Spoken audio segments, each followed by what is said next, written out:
Comenzamos el nuevo curso 2015-2016, 24 de septiembre es el día de hoy, y retomamos las charlas coloquio con la custodia compartida en la modificación de medidas.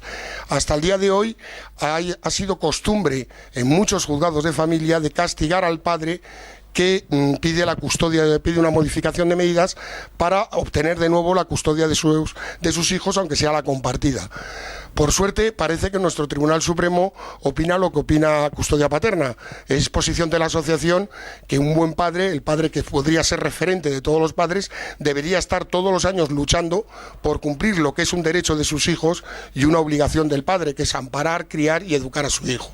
Entonces, estamos muy satisfechos, los letrados nos lo van a concretar exactamente, pero parece que el Tribunal Supremo nos da la razón, modifica lo que estaba haciendo hasta ahora la judicatura y permite que las modificaciones de medidas, cuando menos, no se castigue al padre que las pide. Como siempre, encabeza nuestro colectivo de la Asesoría Jurídica de Letrados, don Jorge Martínez, que será el que dirija un poco la charla. Tenemos que agradecer muy profundamente la presencia siempre de Luis Miguel Almazán, a mi izquierda, derecha de sus pantallas. Es un letrado cada día más conocido en Guadalajara porque predica con el ejemplo. No hay mejor manera de convencer a un cliente que tener tú la custodia compartida litigiosa, por sentencia, no por acuerdo. Y luego tenemos a la derecha del letrado, izquierda de sus pantallas, y a mi izquierda, en la esquina, tenemos a nuestro nuevo fichaje, nuestra nueva adquisición, nuestro Raúl, de la Asesoría Jurídica de Custodia Paterna, que es Víctor Meño.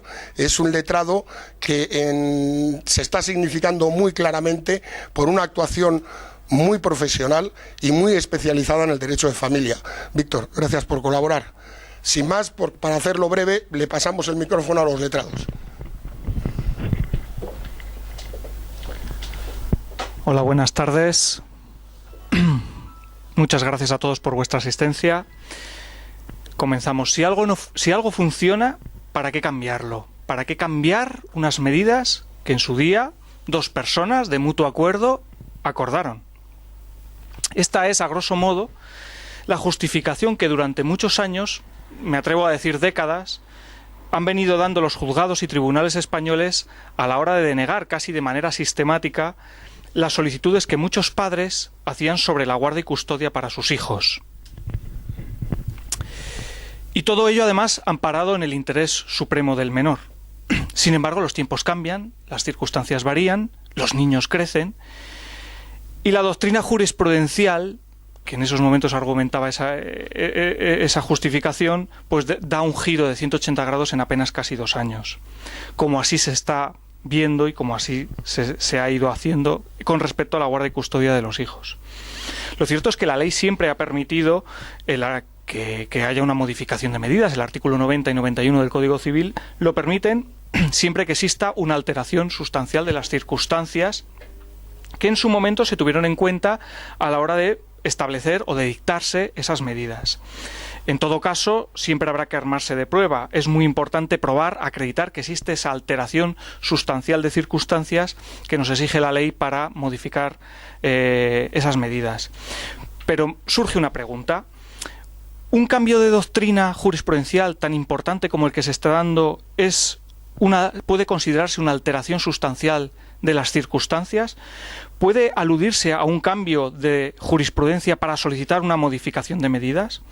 Pues en mi opinión sí, y creo que en opinión cada vez más clara el Tribunal Supremo. Hay varias sentencias que, pues voy a destacar alguna de ellas.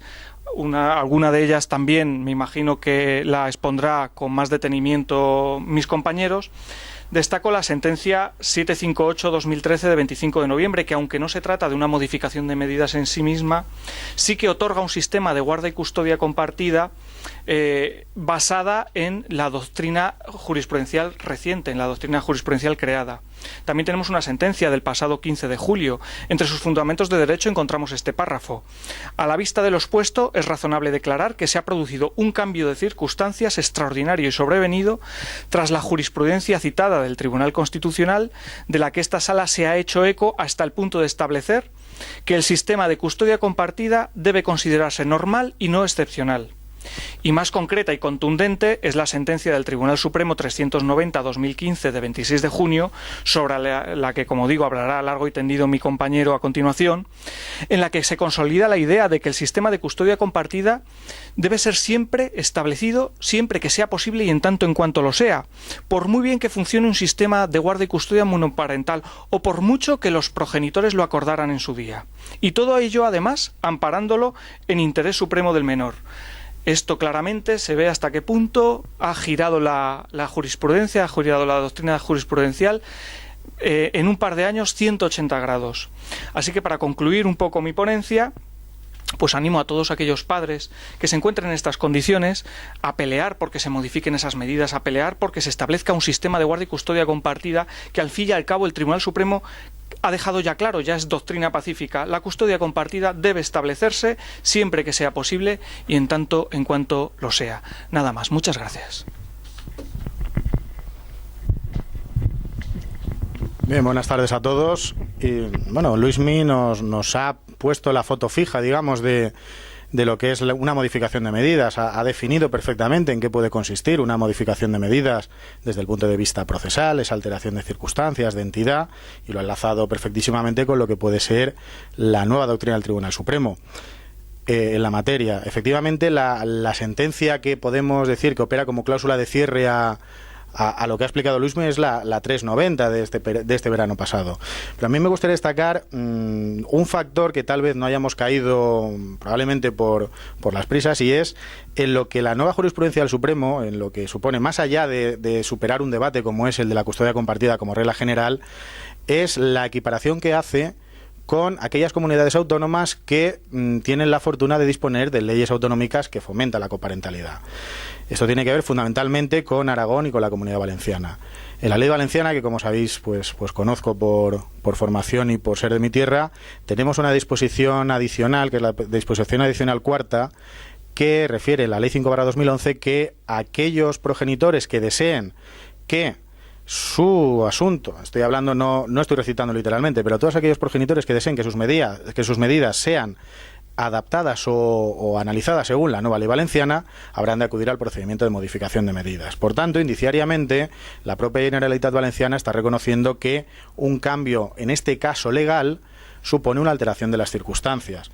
Pues el Tribunal Supremo, con sobre todo la sentencia 390/2015, de, como diría Miguel, que me equivoco con la fecha, la voy a leer bien, 26 de junio, lo que hace justamente es equiparar esto, es equiparar, en cierto modo, los derechos autonómicos con el derecho común. No es la primera sentencia, la 390/2015, la que nos habla que un cambio doctrinal, ya sea del Tribunal Supremo o del Tribunal Constitucional, es una alteración de circunstancias. Arranca, como bien ha dicho Luismi, en la sentencia 758/2013, de 25 de noviembre. Y aquí sí que hago una cita literal. Dice en su fundamento de derecho segundo que, a la vista de lo expuesto, es razonable declarar que se ha producido un cambio de circunstancias extraordinario y sobrevenido, que son unas notas que nos marca el artículo 91 del Código Civil, tras la jurisprudencia del Tribunal Constitucional, de la que esta sala, la Sala de lo Civil del Tribunal Supremo, se hace eco, hasta el punto de establecer que el sistema de custodia compartida debe considerarse normal y no excepcional, unido ello a las amplias facultades que la jurisprudencia del Tribunal Constitucional fijó para la decisión de los tribunales sobre esta materia. Es decir, ya a finales del 2013, arrastrando la tradición en materia de guarda conjunta que se abre con la 257/2013, que la conocéis de sobra, el Tribunal Supremo ya nos está diciendo que ese cambio, es decir, que han cambiado los tiempos sociales y que el cambio de jurisprudencia, el cambio de corriente doctrinal, es un motivo para poder solicitar o para que al menos sea valorada con arreglo a esa nueva doctrina las nuevas circunstancias que hay en el caso concreto de cada uno. Esto evidentemente no es un cambio absoluto, no hay que fiar todo a la suerte de lo que diga una determinada sentencia, hay que además argumentar en qué medida se va a proteger de mejor manera el bienestar de vuestros hijos con la nueva situación. Pero es que eso nos viene después referenciado en la segunda sentencia, que probablemente más, a mi modo de ver, incluso con mayor claridad que la 390, ofrece en materia de modificaciones de medidas, que es la 368/2014 de 2 de julio. Esto, como ha manifestado Luismi, es decir, era prácticamente dogma de fe por parte de los jueces que cuando se acudía a una modificación de medidas con un acuerdo previo entre los progenitores, que se quedaran con la coletilla de si algo va bien, como bien ha dicho Luismi, ¿para qué lo vamos a cambiar? Pues bien, ¿cuál era el problema? Pues poco a poco el Supremo se ha ido haciendo eco de ello, y es que muchas veces no son acuerdos, son imposiciones. Es decir, se acepta un acuerdo a punta de pistola, si se me permite la expresión, y el Tribunal Supremo solo tiene en cuenta en esta sentencia de la que os estoy hablando, de la 368/2014, que dice, y cito literalmente también, nuevamente, fundamento de derecho segundo de la resolución: tomar como referencia el acuerdo previo por el cual la guarda y custodia la debía ostentar la madre supone desconocer la realidad de las cosas y, lo que es más grave, dejar sin valorar la actitud de uno y otro progenitor para llegar a un compromiso de custodia provisional tras la ruptura, que no tuvo otra finalidad que la de garantizar el inmediato interés de los menores, tratando de no perjudicarles y de no generar un ambiente de conflictividad que repercutiese negativamente en ellos. Y cita a continuación que tengas en cuenta que el acuerdo se alcanza tras el verano del año 2012 y que la demanda se formula ese mismo año. Se trataba, sin duda, de un régimen transitorio a la espera de lo que se resolviera judicialmente, pues, al cabo, ambas partes no dirimieron sus diferencias de común acuerdo, sino mediante resolución judicial. Resolución que impuso un régimen de visitas tan amplio a favor del esposo, que sorprende que no se adoptara el que ahora se instaura mediante la estimación del recurso, puesto que el cambio para los menores sería mínimo y sin duda más beneficioso. Nos pueden decir que efectivamente podemos estar ante un asunto tal vez excepcional en cuanto a los tiempos que se fijaron en medidas provisionales, pero la importancia de esta sentencia es lo que os estoy comentando, que se valora, en este caso de forma positiva por el Tribunal Supremo, que uno de los progenitores, no os sorprenderéis, pero en este caso el padre, ceda parte de su tiempo o ceda al ejercicio de un derecho durante un tiempo determinado con tal de garantizar la paz familiar. Pues lo que nos viene a decir el Supremo en esta sentencia es justamente eso, que no por el hecho de que se haya firmado un acuerdo, no se haya firmado un convenio regulador, ello no significa el obstáculo de ningún tipo para poder acceder después a la custodia compartida. Y esta sentencia a mí me parece importante justamente por eso, porque nos está diciendo que los convenios reguladores tienen la importancia que tienen, que es mucha, pero que habrá de valorarse la actitud a la hora de buscar esa paz familiar, sobre todo de evitar un conflicto a los menores. Y la última sentencia que nos puede servir de referencia es, como decía, la cláusula de cierre es justamente por donde ha empezado Luismi, por el principio, la 390/2015 de 26 de junio. Y aquí la importancia que tiene no solamente es en que se refleje en el fallo de la sentencia la doctrina pacífica respecto a la custodia compartida, sino que, volvemos a lo mismo, nos viene a decir que no por el hecho de que algo haya funcionado, no podemos descartar la regla general. La regla general que nos define el Supremo desde la 257/2013 y que nos ha definido en hasta a día de hoy 15 sentencias. Hay un párrafo que a mí me parece muy interesante que dice, la 390, que dice: la sentencia no concreta el interés de la menor en la forma que esta sala ha señalado con reiteración. Insisto, sentencia 257/2013, 52/2015, 96/2015, 390/2016, 4 veces ha reiterado el Supremo que la custodia compartida es la regla general. Aquí nos lo dice, en la forma en que esta sala ha señalado con reiteración. La sentencia petrifica la situación de la menor desde el momento del pacto, sin atender a los cambios que desde entonces se han producido, cambios tanto a nivel personal como a nivel jurisprudencial. Y continúa diciendo: el hecho de que haya funcionado correctamente el sistema instaurado en el convenio no es especialmente significativo para impedirlo. Lo contrario supone desatender las etapas del desarrollo de los hijos y dejar sin valorar el mejor interés del menor en que se mantenga o cambie en su beneficio este régimen cuando se reconoce que ambos cónyuges están en condiciones de ejercer la custodia de forma individual. Y por último, como bien ha apuntado Luismi, la sentencia 390 cierra diciendo: la custodia compartida supone asegurar el adecuado desarrollo evolutivo, estabilidad emocional y formación integral del menor, y en definitiva, aproximarlo al modelo de convivencia existente antes de la ruptura matrimonial y garantizar al tiempo a sus padres la posibilidad de seguir ejerciendo los derechos y obligaciones inherentes a la responsabilidad parental. Mayor claridad es imposible. Nos ha dicho el Supremo. ¿Es alteración de circunstancias nuestra nueva doctrina? Lo ha reconocido hasta la saciedad. 3 resoluciones. ¿Es importante el hecho de que se haya pactado una custodia monoparental con carácter previo? No se puede desconocer, también nos dice el Supremo, que la regla general debe operar porque sí que se demuestra que acredita, que protege, el interés de los menores. Por tanto, estas 3 resoluciones lo que nos llevan a concluir es que la nueva, como planteaba Luismi la pregunta al principio, ¿la nueva doctrina del Tribunal Supremo es motivo para instar una modificación de medidas? Rotundamente sí. Y por último, ya para terminar, un punto que tal vez no tenga mucho que ver, o tal vez sí, que es que no solamente el Tribunal Supremo se ha pronunciado en materia de modificaciones de medidas con respecto a la custodia compartida. También hay una resolución interesantísima que en este caso afecta más a lo que es lo que podríamos llamar la separación en la tercera edad, que es una sentencia que todavía creo que es muy desconocida, pero que a mí me parece de una importancia capital, que es la 133/2014, 17 de marzo. En este caso no entra propiamente en la custodia compartida, no es así, pero sí que habla de las pensiones compensatorias, es decir, en qué momento una pensión compensatoria que en un determinado procedimiento se ha podido adoptar a perpetuidad puede desaparecer, porque parece que cuando el divorcio se produce a la tercera edad con personas pues ya de cierta edad, pues próximas a la jubilación o ya jubiladas, pues que hay una parte pues que deba mantener un statu quo, mientras que la otra parte pues se le genere un perjuicio económico considerable. Normalmente el cónyuge que debe abonar una pensión compensatoria.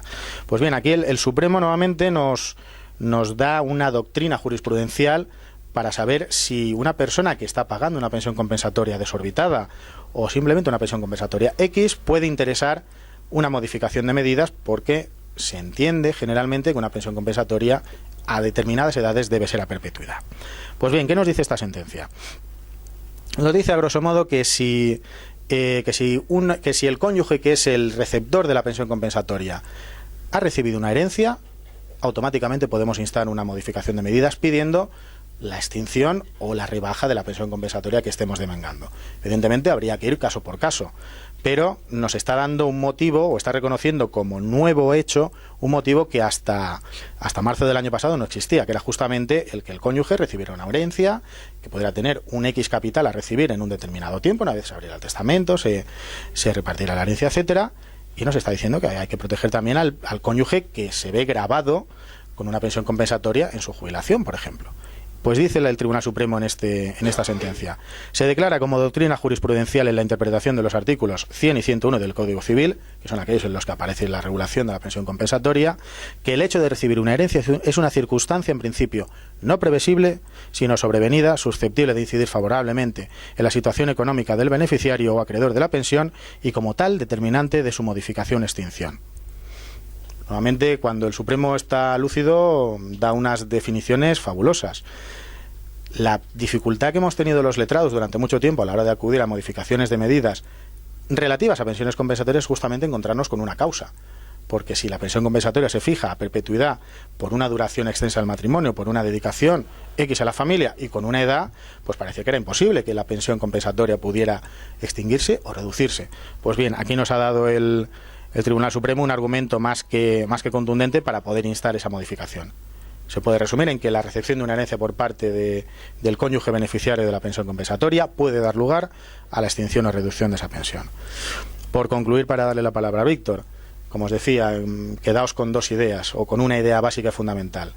La nueva jurisprudencia del Supremo es un motivo por el que se puede acudir a una modificación de medidas para interesar la custodia compartida, que en definitiva no estaremos ni más ni menos que cumpliendo con el mandato del Tribunal Supremo, proteger de la mejor manera que se pueda a nuestros hijos. Muchas gracias.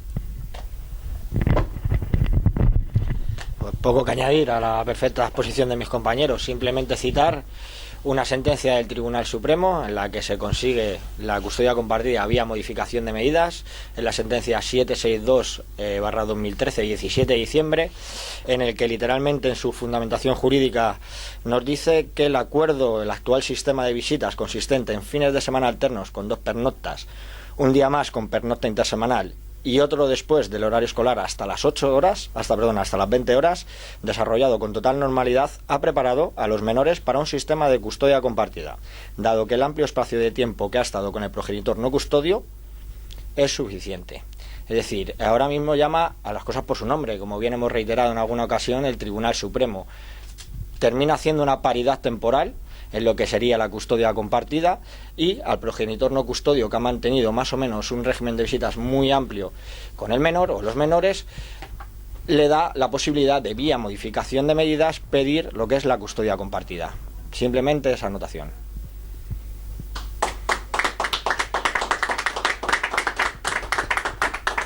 Abrimos las preguntas, ser lo más concisos y breves posibles a la hora de preguntar.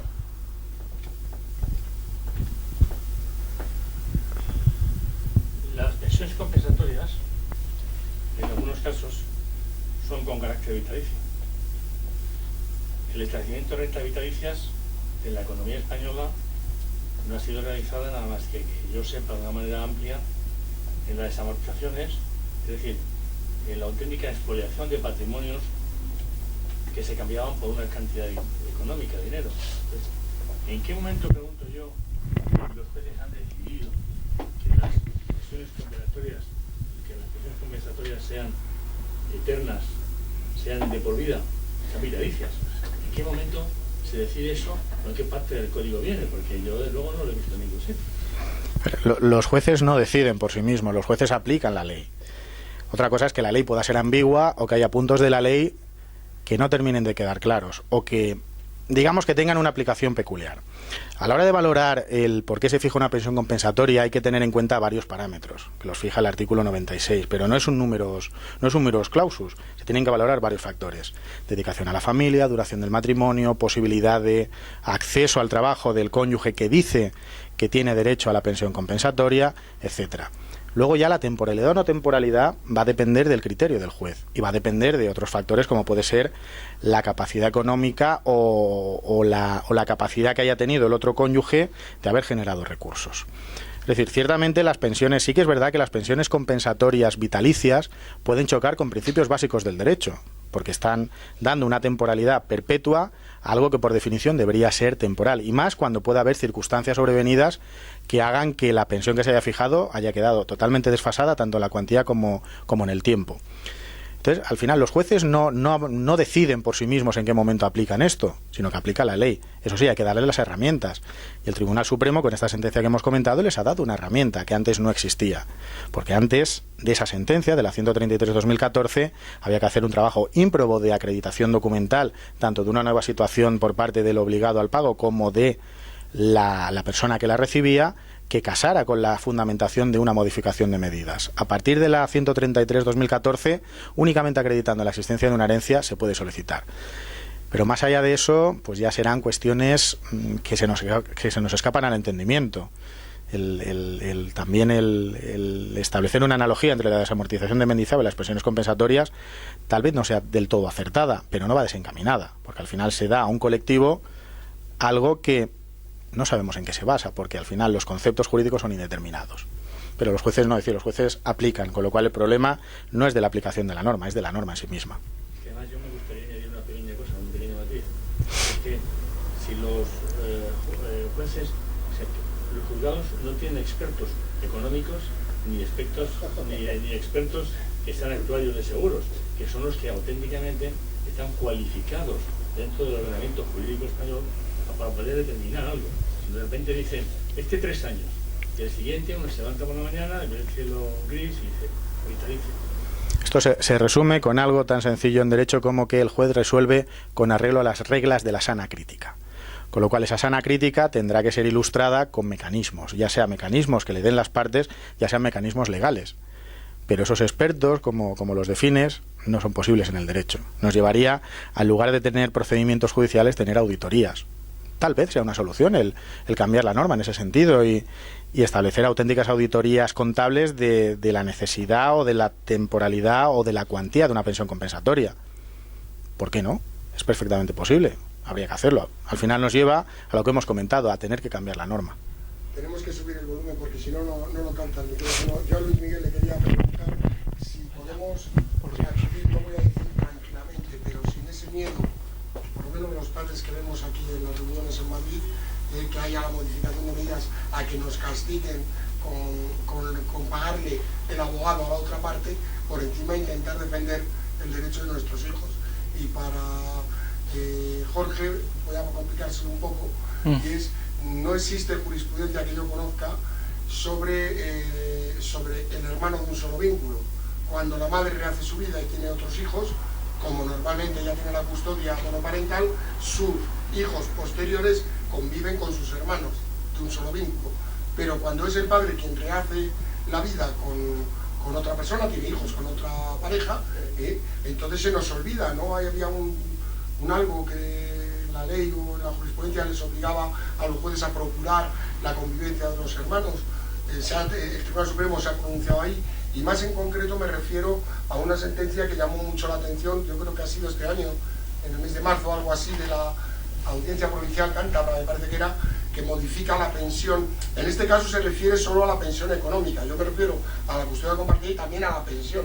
Curiosamente defendemos a los hijos porque son los más débiles, son los más dignos de protección, pero resulta que cuando el padre tiene otro hijo, ese bebé, que es el más débil de todo el grupo, a ese bebé ni se le deja estar en custodia compartida con sus hermanos, ni se le venía bajando la pensión que recibían sus hermanos, cuando es lo que pasa en una casa. Cuando en una familia se tienen 3 hijos, pues si había 2, se aprieta un poco más el cinturón, y cuando se tiene el 4.º hijo, pues se aprietan todos un poco más, o sea, le llega el quantum económico es el mismo, se reparte entre más, ¿no? Entonces yo sí quería.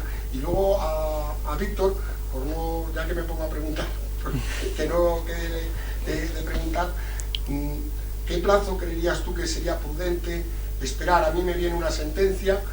Aquí en custodia paterna tenemos el convencimiento de que los jueces de primera instancia, el juez de familia, no está aplicando lo que nos estáis diciendo en eso, incluso el fiscal no está informando a favor de la compartida, como norma, digo, es la sensación que tenemos. ¿Tú qué plazo darías desde que, imagínate que hoy me dictan a mí mi sentencia, qué plazo me darías para decirme, oye, espérate un poco antes de interponer una modificación de medidas, o la interpongo al día siguiente de recibir la sentencia? Bueno, paso a contestar yo a la primera pregunta en relación con bueno, si se puede ir con tranquilidad a raíz de esa alteración de circunstancias en relación con la nueva doctrina jurisprudencial. Sí se puede ir con tranquilidad, pero con pies de plomo, como se suele decir. Realmente el Tribunal Supremo sigue aplicando los parámetros y los criterios que ha estado aplicando, es decir, desde la práctica anterior de los progenitores, las relaciones entre ambos que fueran de respeto, la edad de los niños, la distancia de domicilios, las actitudes, la aptitud de ambos progenitores. Obviamente, si un padre reúne esos criterios, mi consejo es que se adelante, o sea que ahora mismo tiene toda la puerta abierta para poder presentar con digamos que una demanda bien armada y presentar con buenos argumentos una modificación de medidas, con lo cual considero que no es que debe atreverse, es casi su obligación como padre atreverse a hacerlo en beneficio de sus hijos, que es lo que al fin y al cabo dice el Tribunal Supremo. Y antes de contestar me voy a tirar a la piscina. ¿Cómo osas decir que hay condenas en costas en los juzgados de instancia? Si nos han dicho que no existen. ¿Cuándo ha sido tu último cliente que la condena en costas? Hace no mucho. Pero no sé cómo osas decir que hay condenas en costas, ¿no? Me parece... La mujer jurista Temis ha dicho en televisión que no se condena en costas. Por eso la voz de Temis a mí me parece absolutamente válida para decir que no hay condenas en costas. Bueno, un poco de humor. ¿A tu cliente que le tiene que pagar el abogado a su ex? Con dolor. Con mucho dolor.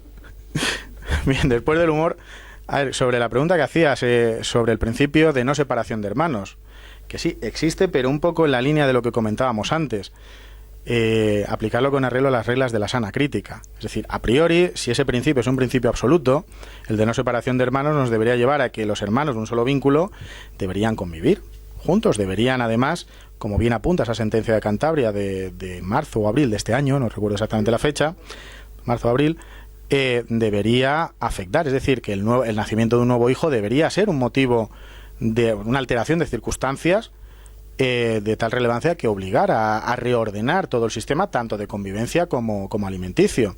Pues bien, con respecto a esto, yo hablo por experiencia personal también en un asunto que en primera instancia, posteriormente en apelación salió mejor, pero en primera instancia, justamente ante el nacimiento de 3 hijos, estamos hablando había 2 hijos de un primer matrimonio, 3 hijos de un posterior, el cliente era muy valiente, hay que reconocerlo, el mérito, no bajaron la pensión diciendo que el nacimiento de nuevos hijos, primera, no tenía que afectar a los hijos del primer matrimonio, y segundo, que no era algo sobrevenido, que era algo buscado. Bien, más allá de las ganas de paternidad o no paternidad que pudiera tener mi cliente, o de la genética que pudieran aportar tanto él como su segunda esposa, que evidentemente es prolija a la hora de la procreación, es evidente que un hijo, y aquí todos sois padres, un hijo consume más que un coche.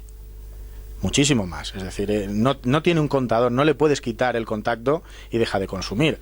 Sigue consumiendo. Guste a los juristas, guste a la judicatura o no guste. Por tanto, per se, el nacimiento de nuevos hijos debería ser un motivo de alteración de circunstancias. insisto, tanto para esa regla de la custodia compartida o de la convivencia más paritaria por el principio de no separación de hermanos, como para reordenar y reorganizar las pensiones por alimentos que pudieran devengarse. ¿Por qué los hijos del primer matrimonio pueden percibir un pecunio X y los hijos del segundo matrimonio tienen que vivir con estrecheces porque en un primer momento su padre tuviera una mejor situación económica, si es que era el caso? En definitiva, al final ese principio de no separación de hermanos también podría dar para otra charla, pero concretando específicamente lo que es la charla de hoy, podría concluirse como que el principio de no separación de hermanos, teniendo en cuenta lo que nos dice el Supremo desde la 257 hasta la 390 del 2015, sería no solamente algo a tener en cuenta a la hora de fijar la guardia y custodia compartida, sino a la hora también de modificar las medidas que pudieran haberse adoptado. Y en cuanto al plazo, pues hay regla general y luego los factores que intervienen. Los factores pueden ser, como bien han dicho mis compañeros, pues el cambio de algún domicilio o el cambio de los niños del colegio. También puede ser, como bien acaba de decir mi compañero Jorge, la existencia de un nuevo hermano. Pero para no ser temerario en este punto, vamos a decir más o menos que sería un plazo de año y medio, una cosa así, porque el propio desarrollo del menor también es una circunstancia que altera. En este caso, lo que es el régimen que se ha establecido en un propio momento, el desarrollo jurisprudencial, también es una circunstancia que altera las medidas que se han tomado en primera instancia. Entonces, como regla general, podemos decir año y medio. Y luego, diferentes factores que pueden modificar directamente lo que sería el plazo. ¿Alguna pregunta más? Quería consultar a que me quiera responder de los tres. ¿De qué manera veis que hay un encaje dentro de la nueva doctrina jurisprudencial en cuanto al tema en el que se basan muchas de las sentencias para dar la custodia monoparental, tanto sea a la madre como al padre, diciendo que en el caso exacto en el que se le da es precisamente porque hay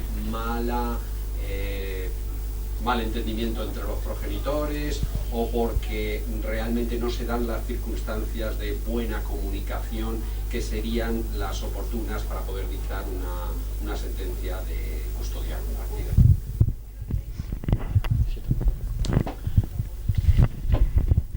Más que por una modificación, eso tiene encaje en todo el desarrollo doctrinal que ha hecho el Tribunal Supremo desde abril del 2013. El Tribunal Supremo nos dijo en la 757 del 2013 o 737, antiquísima, fue la tercera o cuarta sentencia, venía a decir, y hablo de memoria, que las relaciones entre los progenitores no son por sí determinantes o no determinantes para el establecimiento de la guardia y custodia compartida, sino que solamente serán determinantes si afectan, vulnerándolo, el interés del menor. Y ese vulnerándolo se refería a situaciones extremas. Eso después también ha sido tamizado por el Supremo. Ha sido tamizado en la última sentencia, es recientísima, 445-2015 de 16 de septiembre, que habla nuevamente de la regla general y recoge también la tradición doctrinal que habla que lo único exigible en cuanto a la relación entre los progenitores es el respeto mutuo.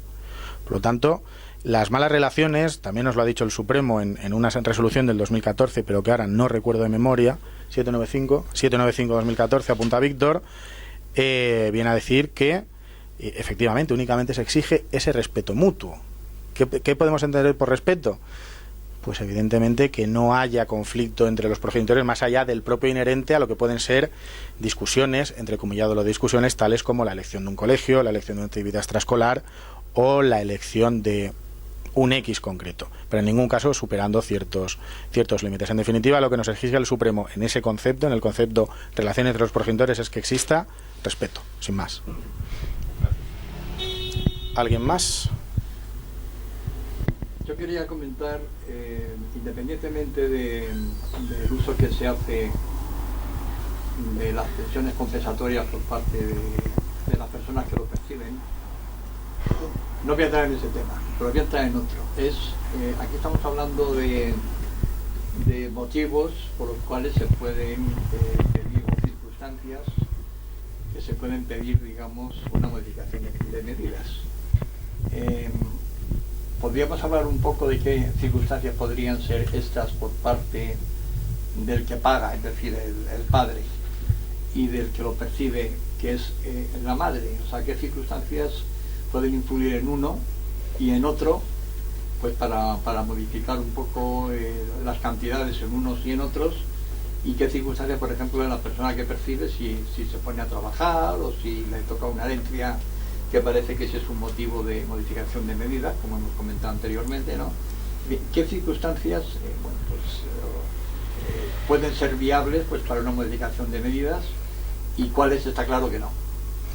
Hay que distinguir, porque nosotros estamos refiriéndonos a si la alteración, o mejor dicho, el cambio doctrinal del Tribunal Supremo es un motivo para poder interesar una modificación de medidas pidiendo la custodia compartida.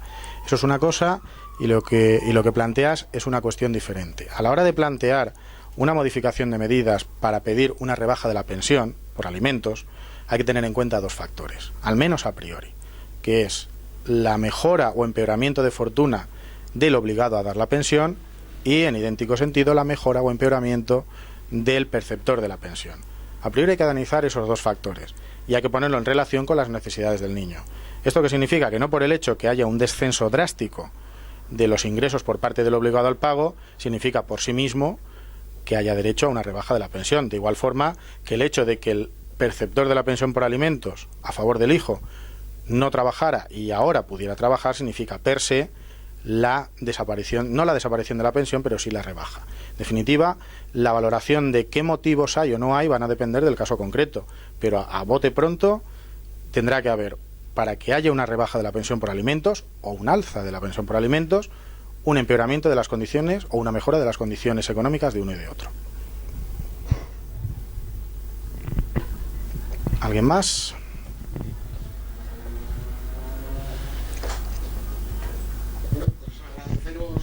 La asistencia a todos. En unos meses hacemos otra charla. Gracias a nuestros letrados que nos dedican de su tiempo unas cuantas horas siempre. Muchas gracias.